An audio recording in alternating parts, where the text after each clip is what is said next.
Hi, magandang gabi po sa inyong lahat.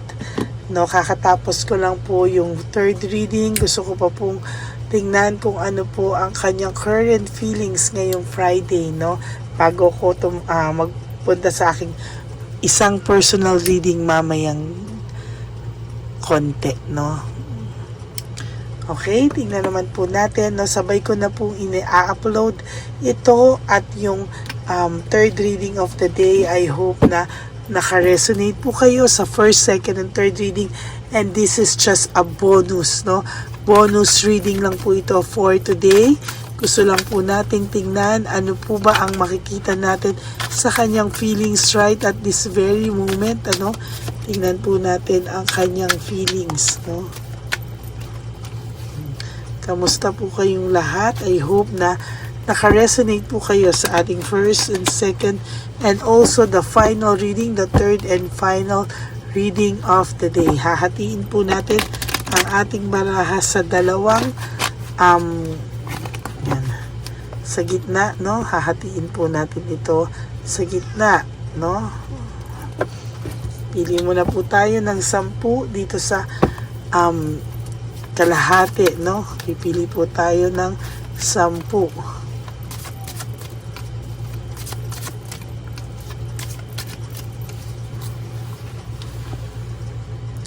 Okay. 1, 2, 3, 4, 5, 6, 7, 8, 9, and 10.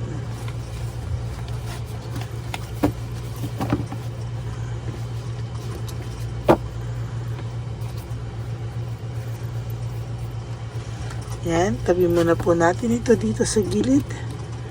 At ngayon po, tayo po ay mamimili dito no, sa second part ng ating baraha, no? O ang kalahating parte ng ating baraha.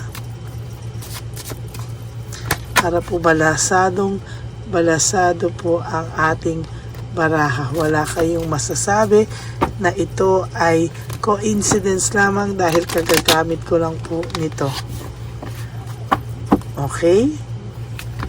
Pili na po tayo ng 10.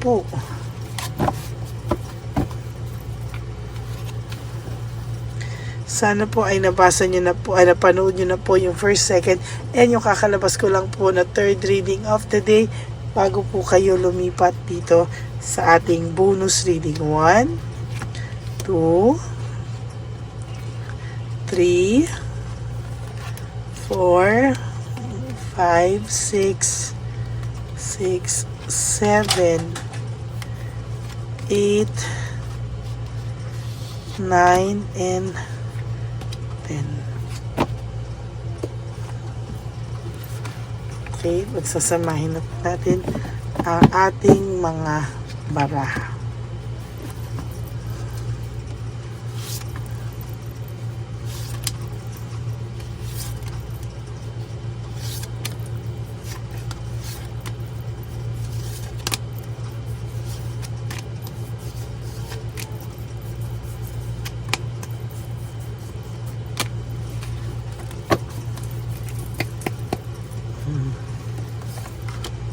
I can't handle your love. Parang may nakikita po ako na ang akala niya po sa una sa inyong relasyon ay nasakal siya. No? You are very clingy daw po, very demanding, pero ngayon po, sinasabi ko po sa iyo, parang hindi naman daw po niya matake na wala ka. I can't take it anymore. Hindi niya po matake yung lungkot na wala ka po sa buhay nitong taong to, no? Sabi niya, ang gulo-gulo ko naman. Una, hindi ko ma-handle yung pagiging demanding niya, pagiging masakal niya, no? Na parang selosa, ganyan. Tapos ngayon, I can't take it anymore. Yung lungkot po, hindi naman po niya maiayos o maialis sa kanya. And sabi niya, why do I feel this way? Hindi niya po maintindihan ang kanyang pakiramdam. Why do I feel this way? Hindi niya ma-handle yung pagmamahal mo. Ngayon, hindi niya kaya naman na wala ka sa kanya. And bakit daw ganyan yung nararamdaman niya? Hindi niya daw po maintindihan. Ayan, no? I can stop thinking about you. Hindi po ito tumitigil ng kakaisip sa'yo, no? Hindi po siya tumitigil ng kakaisip sa'yo. Kung naging barumbado man po sa'yo ang person na ito, naging bastos now, no? Now pa lang po nagsisink in sa kanya lahat ng nangyari sa inyong dalawa, good and bad nagsisink in sa kanya. Pag naaalala niya po yung good memories nyo, siya po ay napapatawa, talagang maganda yung memories niya, pero sinasabi niya, pagka po naiisip niya mga away niyo, nagbibring pa din po ng pain sa puso niyo at niya, no?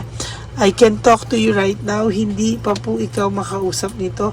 Wala po itong lakas ng loob kausapin ka. Why? Because ang pakiramdam po ng person na ito, masyado ka po niyang nasaktan, no? Hindi man daw po siya naniniwala, lagi niya pong sinasabi na ganyan lang yan, ano? Pero pag naaalala ka po niya, sinasabi ko po, naiisip niya po na the way he or she have treated you was wrong. Maling-mali, no? Maling-mali po talaga, at talagang sinasabi niya po na matatapos pa ba ang sakit na to? Will this pain ever stop? Bakit hindi ko masabi ang totoo sa iyo? Hirap na hirap po siyang maging honest sa iyo for the sake na mas magandang wala ka na lang daw pong alam. What you don't know won't hurt you. Parang yan po yung kanyang gustong ipalabas, no? Ganyan na lang, magkapatawaran na lang kayo. Hindi pwedeng ganon. Hindi pwede magkapatawaran na lang kayo at lahat easy-easy lang. Hindi pwede, kailangan dumaan ka sa butas ng karayom, no? Hindi pwede, no? Hindi pwedeng ganun lang yun. Ano ka? Hilong? Ganun lang yun, no? Bara-bara lang. I can't let go of you. Of course, hindi mo malilet go itong taong to dahil nasaktan ka na rin or nasasaktan ka na rin ngayon. Ito nga po sabi niya, life without is hopeless, dark, and depressing. I miss your light. Oh. Namimiss ka po ng taong ito, whether you like it or not. Sa gusto at sa ayaw mo, napapansin na rin po ng mga tao na ibang-iba pa rin po siya sa ngayon. Sabi niya po, I don't want to be alone. Ayaw niya pong maiwanan ng ganito po ang ginagawa niya, no? Na parang hindi pa po siya maayos, no? Gusto niya po ma-realize ng tao kung ano daw po ang kagusto-gusto sa person na yun, no? Sabi niya nga, no one understands me but you, no? Sabi niya nga po also is, don't treat me the way you do, I don't deserve it, no? So nakikita niya po ngayon, talagang hirap na hirap po siya at talagang hindi po siya makapunta sa ngayon sa'yo. I can't come to you now, no? Maybe may bantay ito or maybe may iniingatan ito na magkasalubong na naman kayo at magsabong na naman kayo dahil ito po hindi po siya nakakaintindi ng makinig, no? Lagi lang po siya yung hindi nakikinig. I am afraid to lose you, no? I am afraid to lose you, and why can't I move on from you? Hindi po siya makapag-move on sa'yo, no? Kung akala mo, wow, sila na, masaya na sila, etc. No, this is just for the show. Pag-pretend lang po yung ganyan, no? Yan po yung sinasabi ko. Ayan, no? Maliwanag pa sa alas 4, it is dark without you. Meaning, ang dilim-dilim po ng mundo niya ngayong wala ka po sa piling niya, no? Wow, ang ganda. That will be our title. Ang dilim-dilim ng mundo niya ngayong wala ka sa paningin niya. Okay? I can't promise you anything, no? Kaya hindi rin po ito makabalik kasi hindi niya rin po alam kung ano po ang ipapromise niya sa'yo, no? Hanggang hindi pa siya 100% na maayos, magulo siya. Yan po, no? Yan po yung sinasabi ko na talagang mararamdaman niya. Nakakaiyak to. Sabi niya pa nga po dito, if I could go back in time, I would handle us differently. Hindi ko po alam, no? Parang sinasabi niya, magbabago siya, kung maibabalik niya lang ang oras, no, ay mas magiging maayos siya at babalikan niya para alam niya na kung paano kayo i-handle that time. Oh my God, no? Sabi niya po, why do I feel so lost? No, lost na lost po ang kanyang pakiramdam, no? Talagang hindi po siya tumitigil hanggang hindi niya po nalalaman kung bakit parang hindi maayos yung pakiramdam mo, no? Bakit parang hirap na hirap ka at hindi niya talaga alam saan ka po niya talaga, saan siya dadali ng tadhana, no? Masakit man po yan, pero sa totoo lang, alam niya po sa sarili niya na you were right. Ikaw po ang tama, no? Natalo po siya. Talagang sinasabi ko po sa iyo, there will come a time, lalapit sa ito, hindi niya lang po alam kung saan magsisimula. Ayan, no? I don't know where to start. So yan po ang bonus reading nyo, no? Yan po ang current feelings niya sa mga oras na ito. At siya naman po, no, pasayo naman po, no, maging mas mabuti ka po sa kanya, no? Kung ito ay humingi ng tawad sa'yo, patawarin mo lang, pero hindi ko po sinabi na balikan mo agad ito. It's a big no-no. Pahirapan mo po ito. Make sure na this time, pinaghirapan ka niya. Pag ginusto niya na magbalikan or whatsoever, huwag kayong magmadali. You take your time. Isipin niyo po kung itong taong bang ito sa lahat ng flaws niya, sa lahat niyan, at kung pwede pa yung maulit, kaya ko pa ba siyang patawarin? If your answer is yes, then, no, naniniwala akong may, pagmamahal ka talagang unconditional. Okay? So, yan po ang ating bonus reading for tonight. Ako po ay may personal reading later, no? At, mga siguro po, mag-start kami ng mga between 8:30 to 9, no? 8 o'clock na dito. So, mamaya po ipopost ko lahat ito, no? Magiging busy lang po ako sa aking reading, pero ipapapost ko po ito sa aking assistant, no? Maraming salamat po sa inyong lahat, and for those of you who would like to have a private reading with me, you can message me po at Ladyly Elena, that's LADYLY Elena. Nasa dulo po yan na ating video. Diyan nyo lang po ako makukontak. That's my only official and legit FB account. And for those of you who would like to give me a super thanks for this video, I would really appreciate that and love that from the bottom of my heart. Maraming salamat po sa inyong lahat.